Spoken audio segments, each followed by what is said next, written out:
बिस्मिल्लाहिर्रहमानिर्रहीम। अस्सलाम वालेकुम व्यूअर, मैं हूं शेफ रिजवान। आप देख रहे हैं बाबा फूड RR से। अल्हम्दुलिल्लाह जो हमने जूस का सेक्शन शुरू किया हुआ था, मिल्क शेक का, फ्रेश जूसेस का, इंशाल्लाह उसी के लिए मैं आज हाजिर हुआ हूं। एक सेब का मिल्क शेक तैयार किस तरीके से होता है और इसका टेस्ट किस तरीके से डेवलप होता है, मैं आपको मुकम्मल गाइड करने वाला हूँ। अल्हम्दुलिल्लाह रमज़ान शरीफ को लेकर के जो लोग सहरी में, इफ्तारी में जूस पीना चाहते हैं वो मेरी ये टिप्स एंड ट्रिक को देख लें, और जो लोग बिजनेस कारोबार करना चाहते हैं वो भी समझ लें और देख लें। अल्हम्दुलिल्लाह ये मैंने सेब ले लिए थे, फिर इनको मैंने तकरीबन एक सेब था बड़े साइज का, उसको मैंने काट लिया और वो मैंने जूस वाले जग में ऐसे डाल दिया। एक अदद सेब, ये देखें। 2 गिलास मेरे पास दूध के हैं। मैंने आपको कई दफ़ा बताया कि मेरे पास जो दूध इस्तेमाल होता है जूसेस में वो ठंडा होता है, चिल होता है, और डब्बे वाला दूध मैं कोशिश करता हूँ जूसेस में इस्तेमाल करने की। ये बात ध्यान में रखा करें जो कारोबार कर रहे हैं ख़ास तौर पे। ये शामिल कर दें 2 गिलास। ये मेरे पास कंडेंस मिल्क है। मैंने आपको कई दफ़ा बताया जो मार्केट से आपको चीज़ मिलती है उसके अंदर कंडेंस मिल्क शामिल होता है। 2 टेबल स्पून कंडेंस मिल्क शामिल कर दें। ये देखें, आप ये डालेंगे तो आपका जूस कॉर्नर जो है ना जूस टिकटों पे सेल होगा अल्हम्दुलिल्लाह, और आपका नाम होगा। ये मेरे पास शुगर है, ये 1, ये 2 और ये हाफ, 2.5 टेबल स्पून। ये 3 गिलास तैयार हो रहे हैं। कंडेंस मिल्क भी मीठा है और सेब भी मीठा है। ये मेरे पास देखें मिल्क पाउडर है।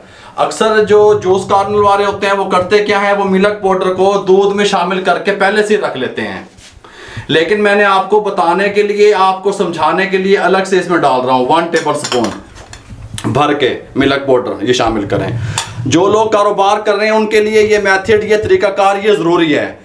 जो घरों में ख़वातीन, माएँ, बहनें बनाना चाहती हैं वो कोई चीज़ अगर स्किप करती हैं तो वो घर में पीने के लिए ठीक है, आप कर सकती हैं, कोई मसला नहीं है।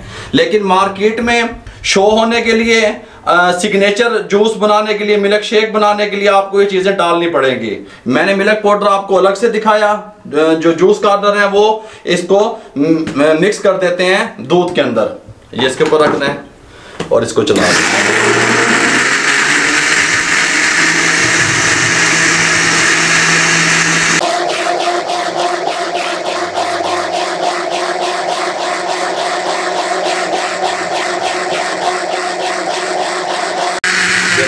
तो बंद कर दें।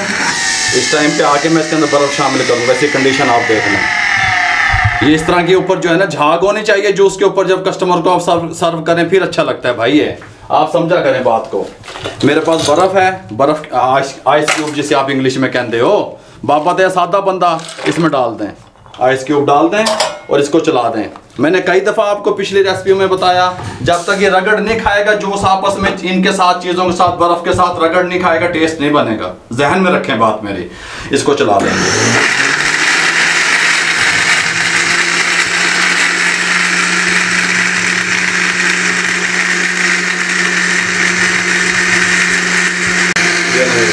इसको बंद कर दें, मशीन को रुकने दें थोड़ा सा, इसको खोलें। माशाल्लाह ये खाली सेब का मैंने आपको सिखाया बनाना। ये देखें इस तरह का गिलास होता है जूस कॉर्नर पे। ये देखें, ये देखें, इस तरह होनी चाहिए सर्विंग आपकी, इस तरीके से, फिर टेस्ट बनूंगा इस तरीके से। ये एक इस तरह का मैं आपको दिखा दूं रेस्टोरेंट स्टाइल में। ये देखें, ये इस तरह होना चाहिए। ये एक आपको डिस्पोजेबल दिखा दूं। ये देखें, ये देखें, इस तरीके से होना चाहिए।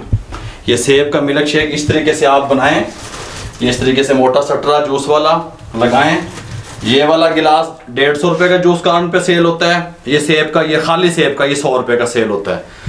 ये आप ध्यान में रखिएगा, क्योंकि अगर इसके अंदर केला वगैरह कोई चीज़ और शामिल होती है, मिक्स फ्रूट होता, तो फिर इसका रेट और तरीके से हो जाता। ये नहीं, ये मैंने आपको इसका रेट्स वगैरह का तरीका भी बता दिया और इसको बनाने का तरीका भी बता दिया। इंशाल्लाह जो रेस्टोरेंट पे एक बार होता है साइड पे बना हुआ, वहाँ पे जितनी भी वैरायटियाँ आपको मिलती हैं मैं आपको ज़रूर सिखाऊंगा अल्हम्दुलिल्लाह अल्लाह के हुक्म से। ये जितना भी सेक्शन है पूरा जूसेस का मैं आप लोगों से शेयर करूँगा। आप कोशिश किया करें कि हमें फेसबुक पे और इंस्टाग्राम पे जो है ना फॉलो किया करें, हमारे चैनल को सब्सक्राइब कर दिया करें, लाइक कर दिया करें, बेल आइकन के बटन को भी दबा दिया करो मेरे भाइयों। मुझे दुनिया में जहाँ देखा जा रहा है, पाकिस्तान में सुना जा रहा है, देखा जा रहा है, काइंडली आप हमारे चैनल को जितना शेयर करेंगे किसी बेरोजगार अफराद तक हमारा पैगाम पहुंचेगा, हमारी आवाज पहुंचेगी, उसका भला हो जाएगा। मुझे दुआओं में याद रखिएगा। अल्लाह हाफिज।